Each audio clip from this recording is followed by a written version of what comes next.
আসসালামু আলাইকুম ওয়া রাহমাতুল্লাহি ওয়া বারাকাতুহু। প্রিয় দর্শক, আজ আমরা এমন এক বিষয় নিয়ে আলোচনা করব, যার কথা প্রায় সব নবী তাদের উম্মতকে সতর্ক করে গেছেন। তিনি হলেন দাজ্জাল, কিয়ামতের আগে পৃথিবীতে আগমনকারী সবচেয়ে বড় ফিতনা। রাসূল বলেছেন, আদম থেকে কিয়ামত পর্যন্ত দাজ্জালের ফিতনার চেয়ে বড় কোনো ফিতনা নেই। তাহলে দাজ্জাল কে? তিনি কেমন হবেন? কিভাবে মানুষকে বিভ্রান্ত করবেন? আর একজন মুমিন কিভাবে তার ফিতনা থেকে বাঁচবে? চলুন বিস্তারিত জেনে নিই। দাজ্জাল কে? দাজ্জাল কি শব্দের অর্থ হল প্রতারক, সত্যকে মিথ্যার সঙ্গে ঢেকে দেওয়া ব্যক্তি। তিনি নিজেকে প্রথমে একজন নেককার মানুষ হিসেবে উপস্থাপন করবেন, পরে নবী হওয়ার দাবি করবেন, এরপর এক সময় নিজেকেই ইলাহ বা উপাস্য বলে দাবি করবেন। অনেক মানুষ তার অলৌকিক ক্ষমতা দেখে বিভ্রান্ত হয়ে তাকে অনুসরণ করবে। দাজ্জালের চেহারা কেমন হবে? হাদিসে এসেছে, তিনি খাটো ও শক্তসমর্থ হবেন। তার ডান চোখ অন্ধ বা বিকৃত হবে, অন্য চোখটি ফোলা আঙুরের মতো দেখাবে। তার কপালে বড় অক্ষরে কি কাফির লেখা থাকবে। প্রত্যেক সত্যিকারের মুমিন তা পড়তে পারবে, সে শিক্ষিত হোক বা অশিক্ষিত। দাজ্জাল কোথা থেকে বের হবে? হাদিস অনুযায়ী তিনি পূর্ব দিক থেকে বের হবেন। অনেক বর্ণনায় খোরাসান অঞ্চলের কথা উল্লেখ রয়েছে। তার সঙ্গে হাজার হাজার অনুসারী থাকবে। বিশেষ করে যারা ইমানে দুর্বল, তারা দ্রুত তার অনুসারী হয়ে যাবে। দাজ্জালের ক্ষমতা। আল্লাহ তাআলা পরীক্ষা হিসেবে তাকে কিছু অসাধারণ ক্ষমতা দেবেন। তিনি আকাশকে বৃষ্টি বর্ষণের নির্দেশ দেবেন, বৃষ্টি হবে।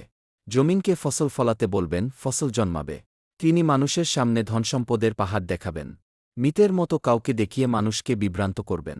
তিনি জান্নাতের মতো কিছু দেখাবেন, কিন্তু তা হবে জাহান্নাম। আবার জাহান্নামের মতো কিছু দেখাবেন, অথচ সেটিই হবে জান্নাতের পথ। এসবই হবে মানুষের ঈমানের পরীক্ষা। কতদিন পৃথিবীতে থাকবে? রাসূল বলেছেন, দাজ্জাল পৃথিবীতে ৪০ দিন থাকবে। প্রথম দিন হবে ১ বছরের সমান, দ্বিতীয় দিন ১ মাসের সমান, তৃতীয় দিন ১ সপ্তাহের সমান, বাকি ৩৭ দিন হবে স্বাভাবিক দিনের মতো। কোনো শহরে প্রবেশ করতে পারবে না। দাজ্জাল মক্কা ও মদিনায় প্রবেশ করতে পারবে না। আল্লাহর ফেরেশতারা এই দুই পবিত্র নগরী পাহারা দেবেন। দাজ্জালের ফিতনা থেকে কিভাবে বাঁচবেন? ১. ঈমানকে মজবুত রাখতে হবে। ২. নিয়মিত নামাজ আদায় করতে হবে। ৩. সূরা কাহফের প্রথম ১০ আয়াত বা শেষ ১০ আয়াত মুখস্থ করে পড়তে হবে। ৪. দাজ্জালের সময় তার কাছে না যাওয়াই উত্তম, কারণ শক্ত ঈমানের মানুষও বিভ্রান্ত হতে পারে।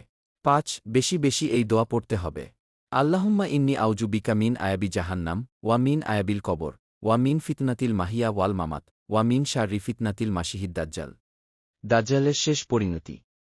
যখন পৃথিবীতে ফিতনা চরমে পৌঁছাবে, তখন আল্লাহ তাআলা ঈসা কে আসমান থেকে অবতীর্ণ করবেন। ঈসা মুসলিমদের নেতৃত্ব দেবেন এবং শেষ পর্যন্ত দাজ্জালকে হত্যা করবেন। এরপর পৃথিবীতে শান্তি প্রতিষ্ঠিত হবে। উপসংহার।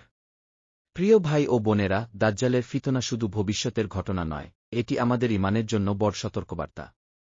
তাই আজ থেকেই আল্লাহর আনুগত্যে ফিরে আসি, কুরআন ও সহিহ সুন্নাহ আঁকড়ে ধরি এবং আল্লাহর কাছে দাজ্জালের ফিতনা থেকে আশ্রয় চাই। ভিডিওটি ভালো লাগলে লাইক করুন, বন্ধুদের সঙ্গে শেয়ার করুন এবং ইসলামিক ভিডিও পেতে আমাদের চ্যানেলটি সাবস্ক্রাইব করুন।